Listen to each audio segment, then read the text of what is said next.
vamos a hablar acerca de la generación de Josué y Caleb. Y cuando hablamos de la generación de Josué y Caleb en el sentido natural histórico, estamos hablando de una nueva generación que fue la que logró entrar a la tierra prometida.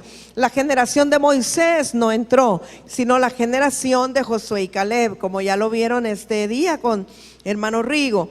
Pero hoy día Dios está levantando una nueva generación.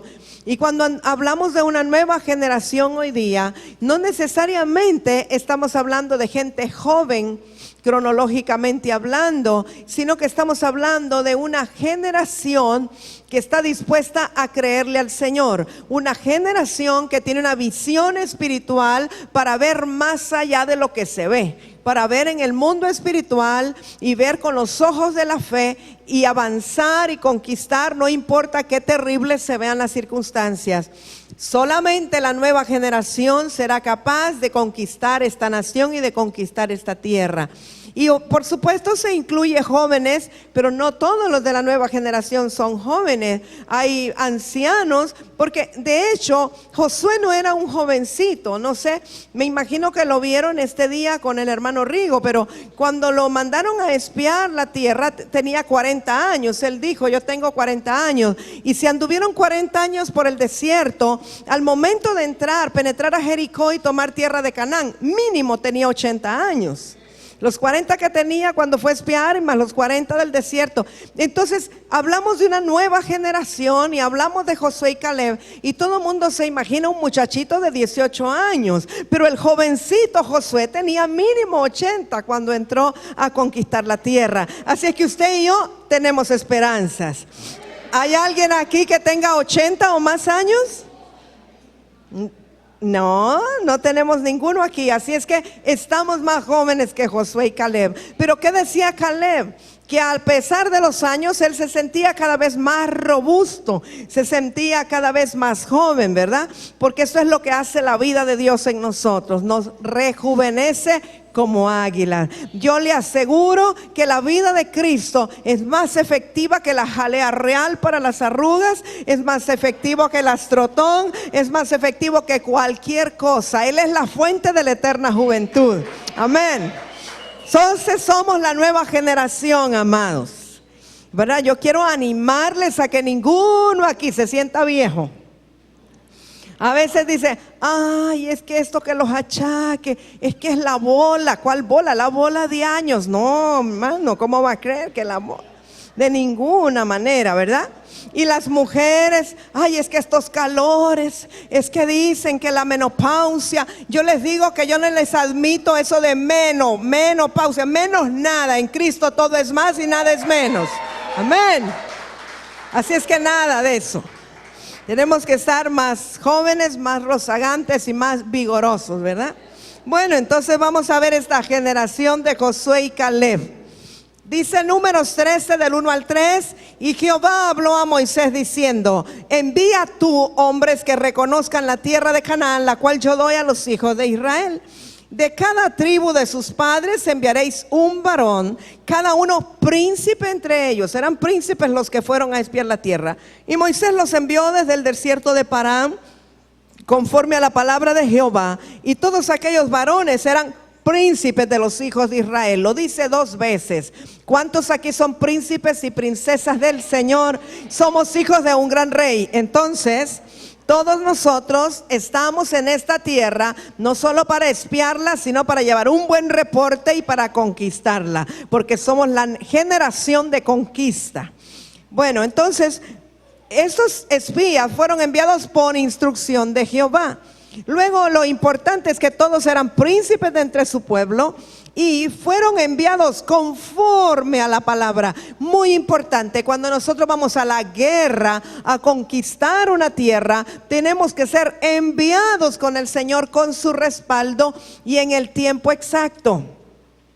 Porque aunque sabemos que hay una tierra que conquistar en nuestra nación, en nuestra ciudad, hay un tiempo en Dios, hay un tiempo en que estamos preparados. Aunque la tierra tiene que ser conquistada, nosotros primero pasamos un equipamiento, una preparación, y Dios nos manda a tomar y a conquistar la tierra cuando Él sabe que con los ojos espirituales vamos a ver lo que Dios quiere que veamos, ¿verdad? Entonces debemos de ser enviados con el respaldo del Señor. Vamos a ver Números 13 del 16 al 20. Estos son los nombres de los varones que Moisés envió a reconocer la tierra. Y a Oseas, hijo de Nun, le puso Moisés el nombre de Josué. O sea, Josué antes se llamaba Oseas, ahora Josué. Los envió pues Moisés a reconocer la tierra de Canaán, diciéndoles: subid de aquí al Negev y subid al monte y observar la tierra cómo es, y el pueblo que la habita, si es fuerte o débil, si poco o numeroso, cómo es la tierra habitada, si es buena o mala, y cómo son las ciudades habitadas, si son campamentos o plazas fortificadas, y cómo es el terreno, si es fértil o estéril, si en él hay árboles o no. Y esforzaos. Se acuerda que siempre Dios le habló a Moisés de esta manera: varón esforzado y valiente, esfuérzate. Y bueno, siempre le hablaba de esforzarse. Y tomad del fruto del país, y era el tiempo de las primeras uvas. Amados míos, todo lo que Dios nos mande hacer va a requerir un esfuerzo de nuestra parte. No se engañen pensando que mientras estén acostados en la hamaca les va a llegar el título de dominio pleno de la ciudad donde usted vive. Usted va a necesitar esforzarse. Usted tiene que hacer lo que a usted le corresponde. Dios hará lo sobrenatural y Él envía con su respaldo, y Él ha dado su palabra y toda su autoridad. Pero nosotros, lo único que nos puede caer del cielo cuando estamos en la hamaca es un coco en la cabeza. Pero para poder ir y tomar y conquistar la tierra, amados míos, va a haber que esforzarnos. Esfuerzo significa que hay que ser una fuerza que está más allá de lo normal. Pero yo le tengo buenas noticias: es con la fuerza del Señor. Pero cuando usted dice voy a hacer más allá, y usted toma esa iniciativa, el Señor le va a ayudar a caminar una milla más. El Señor le va a fortalecer para ir y tomar posesión de la tierra que Él le ha dado por heredad. Así es que fíjese qué interesante, el Señor a través de Moisés le dice que suban al monte. Siempre Dios nos manda primero a los lugares altos para poder ver y observar lo que vamos a conquistar. Un lugar alto nos habla de una posición espiritual, porque cuando estamos allá en lugares celestiales con Cristo, desde el monte de Dios podemos observar muy bien hacia abajo. Cuando usted mira las cosas desde abajo, usted va a ver al enemigo como un gigante. Pero en la medida que usted se levanta, alza sus ojos, se va al monte y está más cerca del Señor espiritualmente hablando. No porque al subirse a la Oki o aquella montaña y esté más cerca a Dios. No, estoy hablando de una posición espiritual. Cuando usted sube al monte espiritualmente hablando, usted mira todo desde la perspectiva de Dios, y usted va a ver al enemigo minúsculo, pero se va a ver usted con toda la fuerza de Dios y la capacidad para conquistar la tierra. Entonces, fíjese conforme a esto, cuáles fueron las instrucciones del espionaje. Número 1, subida al monte, posición espiritual. Número 2, observad la tierra y el pueblo, ojos, visión. Número 3, observad las ciudades y el terreno. Y 4, tomar del fruto. Tomar del fruto nos habla de llevar una muestra de la condición de la tierra, de la condición del terreno. Obviamente, si el fruto era raquítico, era pequeño, eso nos iba a hablar de una tierra estéril. Pero si el fruto era grande, hermoso, eso nos habla de una tierra prolífera, de una tierra fructífera. Entonces, siempre cuando vamos a espiar la tierra, debemos de traer una muestra del fruto de la tierra.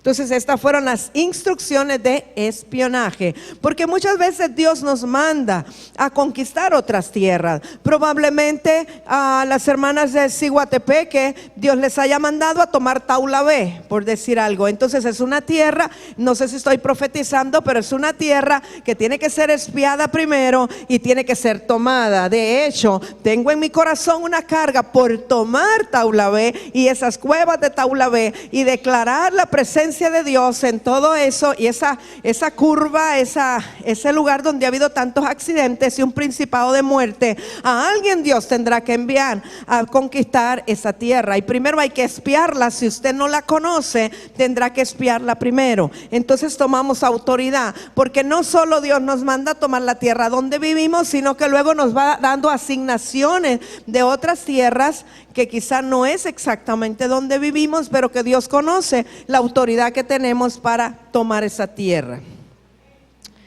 Bien, Números 13, 21 al 25, ellos pues acataron, dice, y ellos subieron y reconocieron la tierra desde el desierto de Zin hasta Rehob, entrando en Hamat.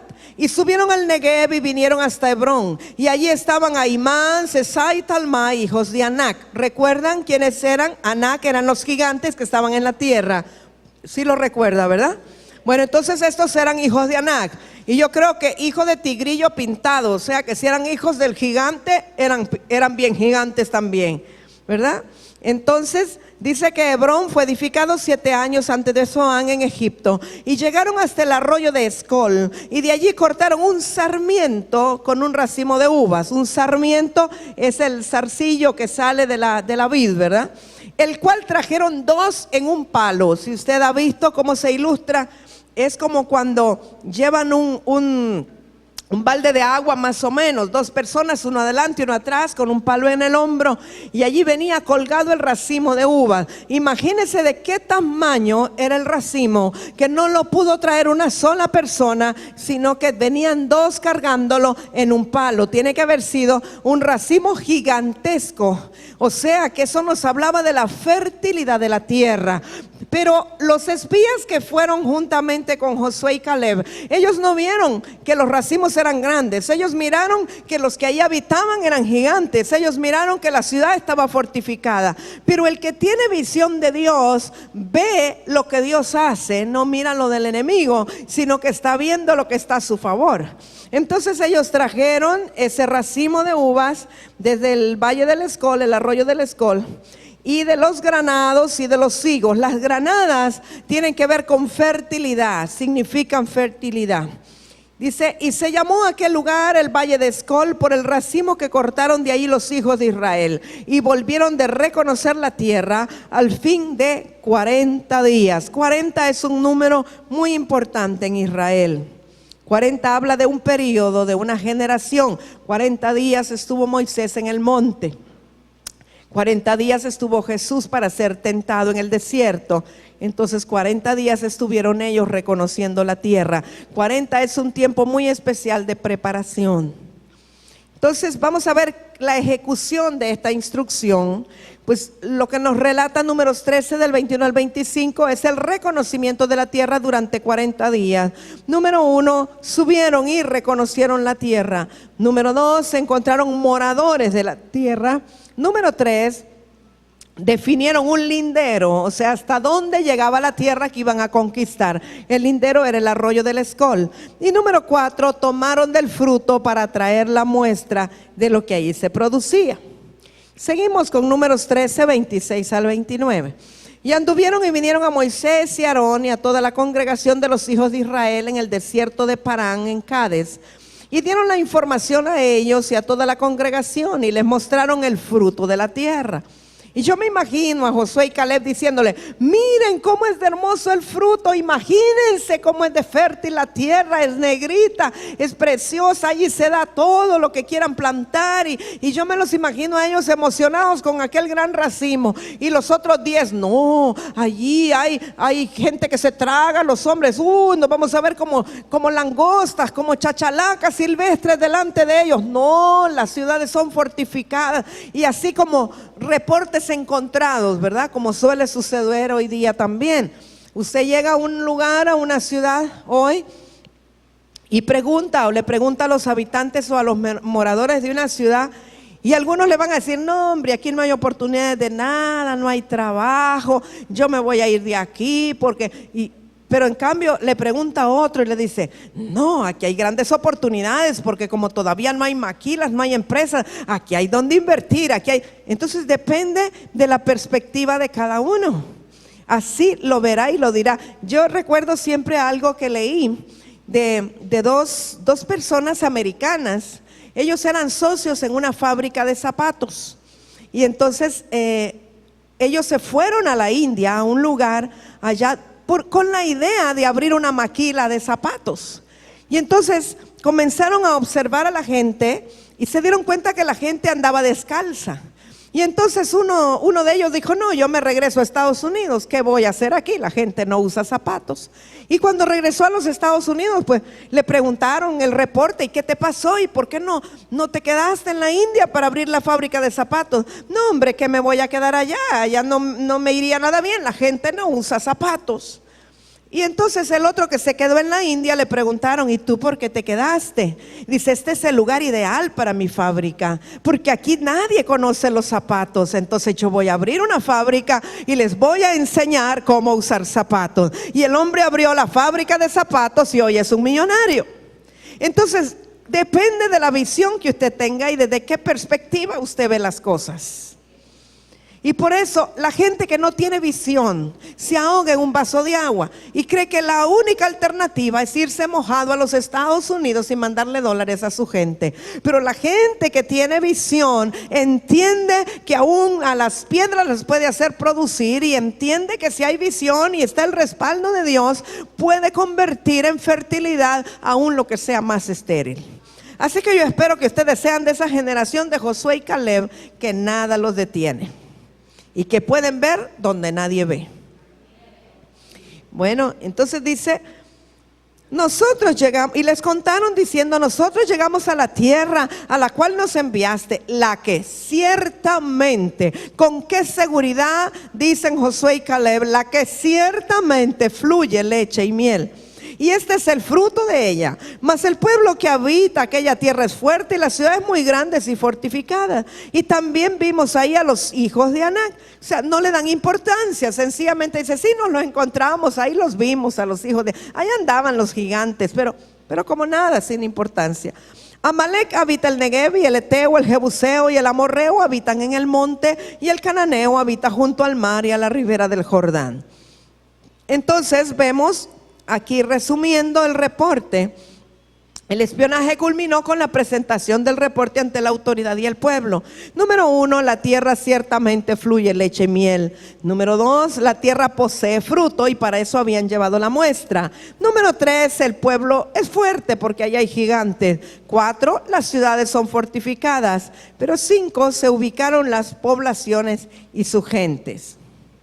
Seguimos con Números 13 del 30 al 33. Entonces Caleb hizo callar al pueblo delante de Moisés y dijo: subamos luego y tomemos posesión de ella, porque más podremos nosotros que ellos. Estaba bien ubicado, ¿verdad? Caleb. Mas los varones que subieron con él dijeron: no podremos subir contra aquel pueblo, porque es más fuerte que nosotros. Y hablaron mal, diga conmigo: maldijeron entre los hijos de Israel de la tierra que habían reconocido, diciendo: la tierra por donde pasamos para reconocerla es tierra que traga a sus moradores, y todo el pueblo que vimos en medio de ella son hombres de grande estatura. También vimos ahí gigantes, hijos de Anac, raza de los gigantes, y éramos nosotros a nuestro parecer como langostas. Fíjese bien, dice a nuestro parecer, y así les parecíamos a ellos. Nuestro parecer es como nos parece, pero no necesariamente como es. Y mucha gente se deja guiar por el parecer, por lo que le parece o por lo que cree que le parece a los demás. Entonces veamos cuáles fueron los comentarios y la reacción del pueblo. Caleb en Números 13:30 era de la idea de tomar la tierra, porque él dice: más podremos nosotros que ellos. La palabra podremos en el hebreo es yakol. Yakol quiere decir tener la habilidad, tener el poder, tener la capacidad para vencer. Entonces, amados míos, ¿qué le parece si hoy nosotros declaramos que tenemos el yakol? Tenemos la habilidad, el poder, la capacidad para vencer. El Yacol de Dios. Nosotros podremos, nosotros tomaremos la ciudad de Comayagua, nosotros conquistaremos la ciudad de Ciguatepeque, nosotros tomaremos la ciudad de Marcala, nosotros tomaremos y conquistaremos la ciudad de La Esperanza, nosotros tomaremos a Lloro, nosotros conquistaremos y tomaremos a Llorito, nosotros conquistaremos y tomaremos La Lima. Nosotros tomaremos lo que Dios nos ha dicho que vamos a conquistar. Nosotros tomaremos el Pajonal y sus alrededores. Nosotros tenemos el Yacol de Dios para poder tomar y avanzar. Nosotros tomaremos San Antonio de la Cuesta. Nosotros tomaremos todo aquello que Dios nos ha dado para conquistar. ¿Sí? Sin embargo, los otros 10 príncipes que estaban, su reporte era contrario. Dice la Biblia que ellos eran de otro espíritu. Josué y Caleb tenían un espíritu superior, era el espíritu de Dios, pero estos tenían otro espíritu y dijeron: no podremos subir contra aquel pueblo. Y el reporte fue tergiversado para mal. Eran 2 reportes completamente diferentes. Cualquiera que los hubiera visto por separado diría: están hablando de lugares totalmente diferentes. Pero es la perspectiva desde la cual cada quien hizo su reporte. Números 14 del 1 al 5 dice: entonces toda la congregación gritó y dio voces, y el pueblo lloró aquella noche, y se quejaron contra Moisés y contra Aarón todos los hijos de Israel. Y les dijo toda la multitud: ojalá muriéramos en la tierra de Egipto o en este desierto, ojalá muriéramos. Qué tremendo, ¿verdad? Porque lamentablemente el pueblo se dejó contaminar, se dejó amedrentar por el reporte de los 10 espías que eran de otro espíritu. ¿Ha notado usted que la tendencia humana es a ser maleado o ser contaminado o ser impregnado más por los malos reportes que por los buenos reportes? ¿Se ha fijado usted cómo las noticias destructivas, las malas noticias corren así inmediatamente? Pero las cosas buenas, las buenas noticias tardan en llegar. Pero como que la naturaleza adánica, la naturaleza humana nuestra está como esperando que digan algo malo, y si posible cuando se lo cuenta a otro le agrega otro poquito más malo, y cuando llega al final el reporte está terrible. Un amarillismo tremendo. Las noticias, el periodismo, los reportajes, todo le exalta o hace un boom acerca de las cosas malas que están ocurriendo. Muy pocas o raras veces son los reportes buenos los que prosperan. Entonces dice ellos: ojalá muriéramos. Y dice: ¿y por qué nos trae Jehová a esta tierra para caer a espada y que nuestras mujeres y nuestros niños sean por presa? ¿No nos sería mejor volvernos a Egipto?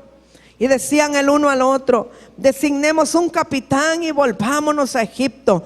Entonces Moisés y Aarón se postraron sobre sus rostros delante de toda la multitud de la congregación de los hijos de Israel. Medite un momentito en la posición de Moisés y Aarón. ¿Sabe lo que significa tener miles de israelitas diciendo: mejor nos hubiéramos quedado en Egipto? Se los imagina revueltos con el temperamento que tienen los israelitas. Mejor no fuera regresarnos a Egipto. Vamos a poner un capitán, un líder que nos dirija, porque ustedes no son buenos líderes. Ustedes nos han traído a una ciudad de gigantes que nos van a destruir. Queremos regresarnos. Pero miles de miles gritando de esa manera. ¿Qué le quedaba a Moisés y Aarón? Y mire, qué tremendo. ¿Cuál fue la actitud de ellos? Postrarse rostro en tierra y clamarle a Dios fortaleza y misericordia, porque esta gente estaba revuelta con los malos reportes. Y los únicos que estaban en favor de Moisés y Aarón eran Josué y Caleb, los que habían dado un buen reporte, los que sabían que tenían que avanzar, que tenían que seguir. Y muchas veces, amados, nos ocurre en el ministerio, nos ocurre en la congregación. Muchas veces Dios nos manda a hacer cosas, y nosotros lo pudimos experimentar cuando el Señor nos dio la visión de abrir la escuela, una escuela cristiana y bilingüe. Y había todo tipo de dificultad, pero yo sabía que era Dios quien me lo había mostrado, me lo había hablado 8 años antes de que lo abrimos. No fue una emoción del momento, fue algo madurado y algo en lo cual Dios nos fue procesando, y al fin de 8 años más bien Él me empujó a empezar a hacerlo.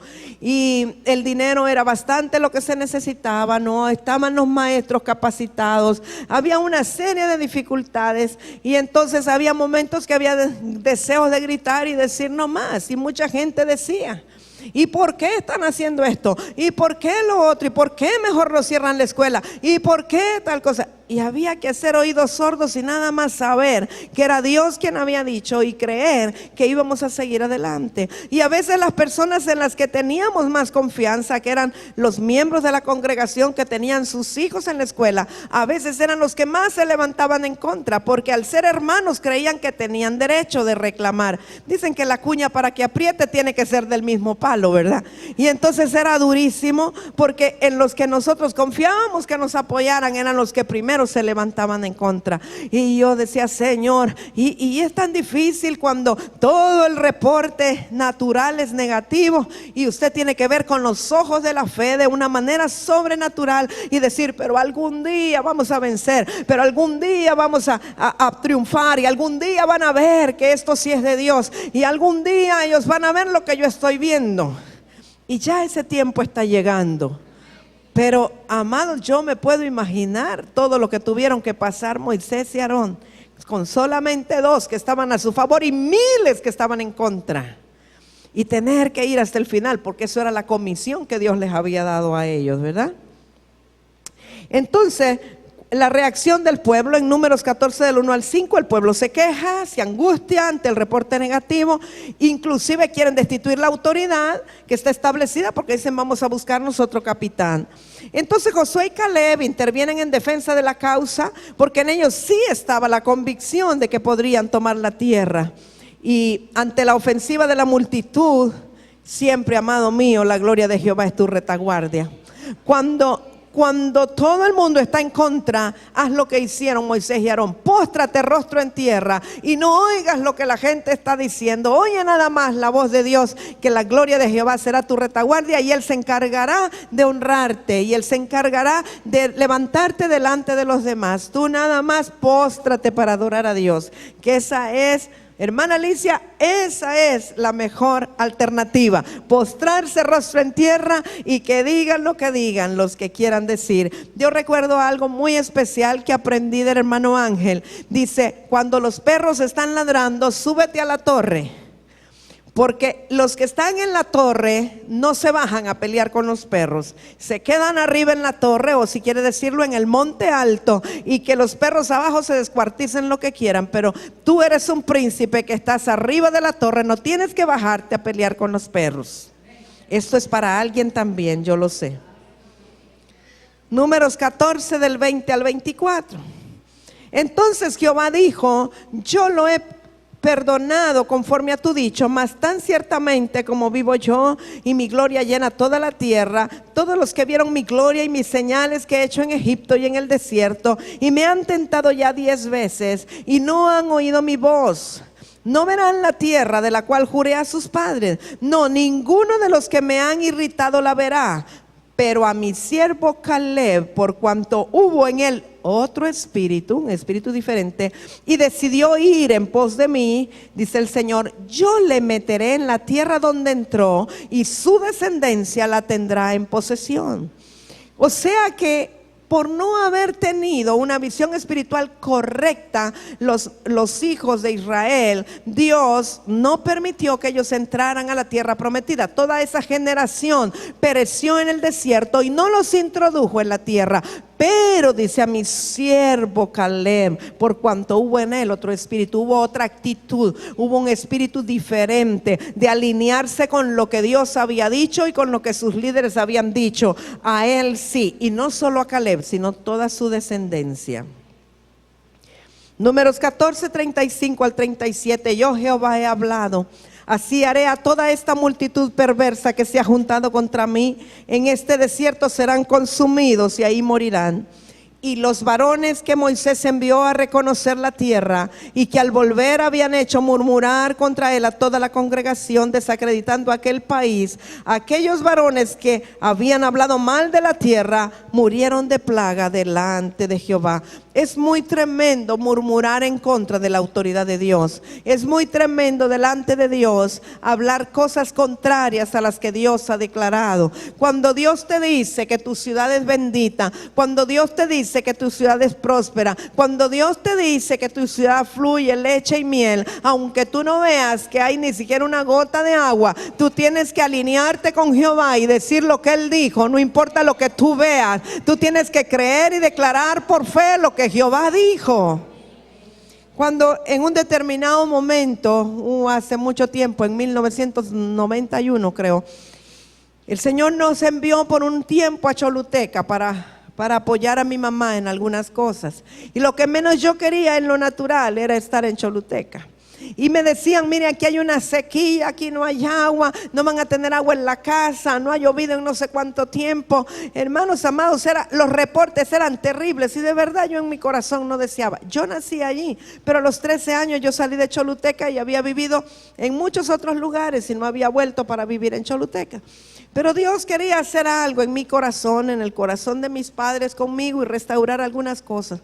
El día que llegamos para vivir allí por un tiempo, en el lugar donde está la línea que comienza el municipio y dice bienvenidos a Choluteca, allí se nos explotó una llanta, se hizo pedazos y se nos descarriló el carro en una cuneta. Logramos cambiar la llanta y entramos. Y cuando llegamos, hacía 2 días no había energía eléctrica y pasaron 3 días más para que volviera. 5 días sin energía. Íbamos a ayudarle a mi mamá en una planta de productos lácteos y los cuartos fríos estaban descongelados, la leche descompuesta, los ice creams echados a perder, la mantequilla rancia. Esa fue la condición que encontramos cuando llegamos. Pero yo sabía que Jehová había dicho que teníamos que ir y tenía que declarar lo que no veía. Y créame que todo alrededor era fuerte y era tremendo. Y llegamos a la casa donde íbamos a vivir. Y entonces la cisterna estaba totalmente seca, no había agua y tenía meses de no llover. Y comenzamos a declarar y a profetizar sobre la cisterna. Y de una manera sobrenatural la cisterna se llenó de agua. Y mientras estuvimos viviendo en esa casa, nunca nos faltó el agua.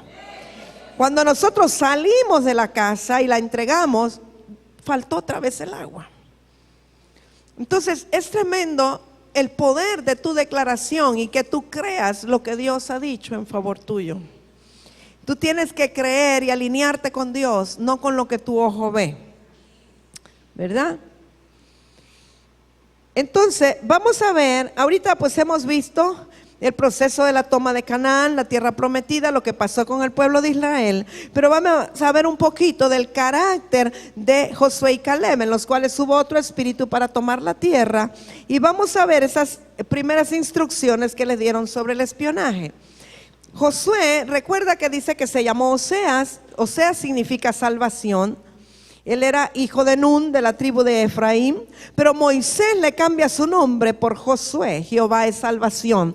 Siempre que tienes un cambio de personalidad, un cambio de comisión, un cambio en tu vida, que subes a un nuevo nivel, Dios te cambia el nombre en el espíritu. Algunas veces te lo hace saber, otras veces no lo sabes. Pero ustedes pueden ver en el caso de Pedro, ¿verdad? Fue cambiado su nombre, Jacob le fue cambiado su nombre. Entonces a Oseas le fue cambiado su nombre a Josué. Y Josué pues era uno de los 12 príncipes. Recuerda que eran príncipes todos los que enviaron, de los príncipes de Israel. Y él fue escogido como espía para incursionar en la tierra prometida. Vamos a retroceder un poquito a Éxodo 17 del 9 al 13 y luego el 33, 11 para ver algunas características de Josué que estamos estudiando. Y dijo Moisés a Josué: escoge los varones y sal a pelear contra Amalec. Mañana yo estaré sobre la cumbre del collado y la vara de Dios en mi mano, dice Moisés. La vara de Dios tiene que ver con autoridad. E hizo Josué como le dijo Moisés, peleando contra Amalec. Y Moisés y Aarón y Hur subieron a la cumbre del collado. Y sucedía que cuando alzaba Moisés su mano, Israel prevalecía o iba ganando, ¿verdad? Mas cuando Moisés bajaba su mano, prevalecía Amalec. No es en sí la mano, mis amados, sino que la mano levantada con la vara tenía que ver con autoridad. Mientras él estaba tomando la autoridad, Israel iba ganando. Pero cuando él bajaba sus brazos, como que se cansaba y bajaba la vara de autoridad, entonces Amalec, que tipifica al enemigo, iba ganando. Entonces dice, y las manos de Moisés se cansaban, por lo que tomaron una piedra, Aarón y Hur, ¿verdad? Y la pusieron debajo de él y se sentó sobre ella. La piedra representa a Cristo, él es la piedra angular. Y entonces Moisés se sentó sobre la piedra. Y Aarón y Hur sostenían sus manos, el uno de un lado y el otro del otro.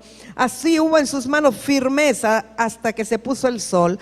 Y Josué deshizo a Amalec y a su pueblo a filo de espada. Entonces aquí vemos el carácter de Josué como un guerrero que se enfrenta directamente al enemigo. Lo destruye a filo de espada. La espada representa la palabra de Dios. Pero Josué no estaba solo, tenía una cobertura espiritual, tenía un apóstol sobre él que lo había enviado a pelear. Y mientras Josué está peleando contra el enemigo y lo deshace a filo de espada, pero él estaba dependiendo de la cobertura espiritual que tenía con Moisés. Si Moisés levantaba sus manos en favor de Josué, entonces Josué iba venciendo. O sea que él no estaba solo, fue enviado y fue enviado bajo una cobertura. Nunca te atrevas a enfrentarte al enemigo aunque tengas espada si no estás bajo cobertura. Y cobertura de alguien con un mayor nivel de autoridad.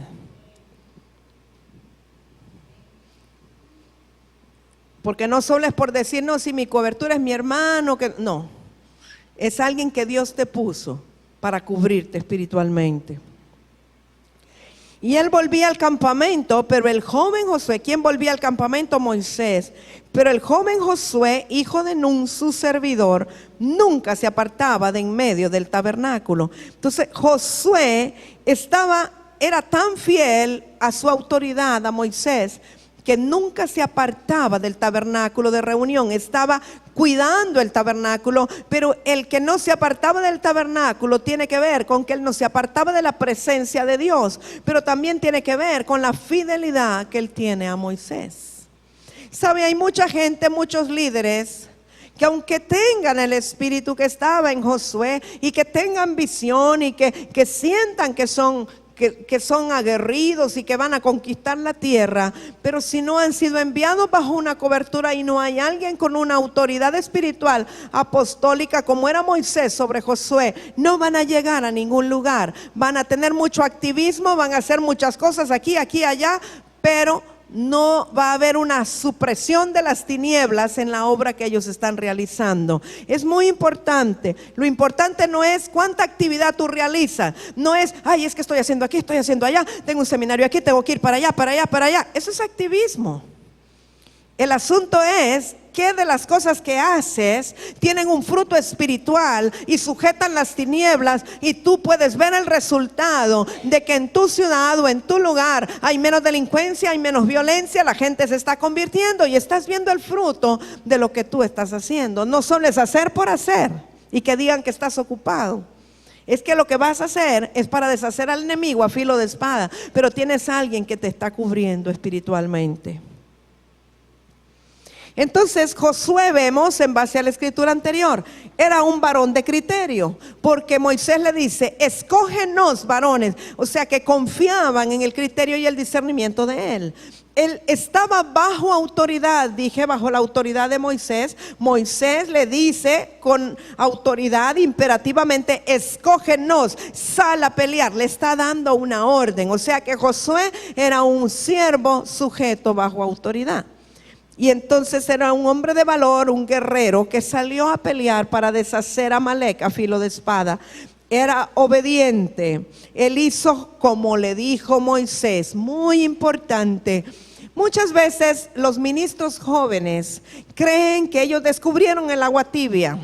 Y entonces apenas ya Dios los usa con dones y en profecía y predican y la gente, ¿verdad?, los aplaude. Y entonces creen que porque son jóvenes y tienen vigor y tienen unción y tienen gracia, que ellos pueden darse el lujo de quitarle y ponerle a lo que su maestro les enseñó, o que pueden salir con innovaciones, o que pueden ser muy creativos. Mucho cuidado, porque hay un tiempo en que lo que corresponde sencillamente es obedecer y sujetarse. Josué hizo, y usted ve a lo largo de lo que se habla de Josué, e hizo como Moisés su maestro le había enseñado, e hizo como Moisés su líder le enseñó, e hizo Josué todas las cosas como Moisés le dijo. Y fueron muchos años, mínimo 40 dije, en que el paso por el desierto, en que Josué estaba aprendiendo de su líder Moisés. Llegó el momento en que Moisés murió, y entonces Josué quedó al frente, y allí pudo innovar y pudo ser creativo y pudo hacer lo que quiso hacer, guiado por Dios. Pero mientras tanto, él tuvo que aprender cómo hacer las cosas de alguien que ya había sido entrenado. Y dije que nunca se apartaba del tabernáculo, de la presencia de Dios. Caleb era un varón de Judá, hijo de Jefone. También fue uno de los 12 príncipes de Israel, y también fue escogido como espía para incursionar en la tierra prometida. Al igual que con Josué, en Caleb hubo en él otro espíritu que le permitió ver la tierra prometida y entrar a ella, ¿verdad? Junto a Josué, Caleb fue perfecto en pos de Jehová. Eso lo dice la Escritura, que él era perfecto en pos de Jehová. Cuando la Escritura habla de que alguien es perfecto en pos de Jehová, no está hablando que no tiene errores, que no tiene defectos. Quiere decir que cada vez que fallas, tú buscas a Dios. Quiere decir que cuando necesitas sabiduría, orientación, dirección, tú buscas a Jehová. Que tu corazón es recto para buscar a Jehová en todo tiempo. Que no vas a hacer las cosas conforme a tu propia opinión, sino que tu corazón es perfecto en pos de Dios. Veamos Josué 14, 7 al 8 y 11 al 12. Aquí está hablando Josué. Yo era de edad de 40 años cuando Moisés, siervo de Jehová, me envió de Cades Barnea a reconocer la tierra. Y yo le traje noticias como lo sentía en mi corazón. Y mis hermanos, los que habían subido conmigo, hicieron desfallecer el corazón del pueblo. Pero yo cumplí siguiendo a Jehová mi Dios. Este es Caleb hablando. Todavía estoy tan fuerte como el día que Moisés me envió. ¿Cuál era mi fuerza entonces? Tal es ahora mi fuerza para la guerra y para salir y para entrar. Dame pues ahora este monte del cual habló Jehová aquel día, porque tú oíste en aquel día que los anaseos están allí y que hay ciudades grandes y fortificadas. Quizá Jehová estará conmigo y los echaré como Jehová ha dicho. Amados míos, cuando Caleb estaba diciendo esto, tenía como 84, 86 años, y todavía le está pidiendo a Jehová que le dé un monte para conquistar. Era un hombre vigoroso, era un hombre fortalecido, porque era un hombre que había obedecido a Dios, un hombre con visión espiritual. Por lo tanto, él se renovaba continuamente, porque se renovaba en la presencia de Dios. Y él está vigoroso todavía para seguir sirviendo al Señor. Yo espero que el deseo de su corazón sea que en el último tiempo el Señor le encuentre sirviéndole a él, enseñando su palabra, predicando, haciendo lo que él le ha mandado a hacer, orar, adorar, lo que él le llamó a hacer. Yo espero que usted esté de acuerdo conmigo, que los ministros de Dios no nos jubilamos. Yo creo que nuestra jubilación es cuando ya partimos con el Señor. Y yo creo que allá vamos a seguir predicando, porque Dios sabe que nos gusta tanto hacer lo que nos va a deleitar, porque estar en el cielo es hacer lo que más te agrada. Y si a mí me preguntan, ¿qué quieres hacer en el cielo? Bueno, lo primero es estar con el Señor, pero luego predicar su palabra. Yo creo que Dios nos va a conceder hacer en la eternidad lo que más nos produce gozo. Y si la palabra de Dios es tu gozo, eso vas a estar haciendo. Morenita, vos vas a estar tocando el arpa, cantándole a tu Dios todo el tiempo. Así es que nosotros no tenemos jubilación. Yo espero que el Señor nos levante cuando estamos adorándole o predicándole o sirviéndole, ¿verdad? No importa la edad. Y quiero decir siempre como Caleb, estoy tan fuerte como cuando fui llamado o cuando fui enviado o enviada. Entonces vemos aquí algunas características de Caleb. Número 1, él cumplió con su Dios el llamado que le hizo. Él dio el reporte conforme a su corazón. Dice, mis amigos hablaron mal, pero yo reporté conforme yo sentí en mi corazón. Y es que él tenía un corazón recto para el Señor. Entonces por eso reportó bien. Su fuerza y energía no menguó con la edad. Al contrario, ¿verdad? Estaba más fortalecido. Era un hombre de valor y de guerra. Y Caleb le pide a Jehová el monte para conquistarlo, lo que hablamos. Él heredó Hebrón. Hebrón era un lugar muy especial. Es muy significativo. Hebrón fue una tierra de pacto. Hebrón fue una tierra de altar. Génesis 13:18 nos habla que Abraham, pues, removiendo su tienda, vino y moró en el encinar de Mamre, que está en Hebrón, y edificó allí altar a Jehová. O sea que Abraham había edificado un altar en Hebrón. Abraham, Isaac y Jacob vivieron en ese lugar durante un periodo de sus vidas. Y también Hebrón fue morada y lugar del ungimiento de David como rey de Judá. En Hebrón pasaron tantas cosas, hermanos, y David fue rey de Hebrón antes de ser rey de Israel. Entonces ese fue el monte especial que Caleb heredó para conquistarlo al final de sus días. Qué hermoso, ¿verdad? Preciosísimo.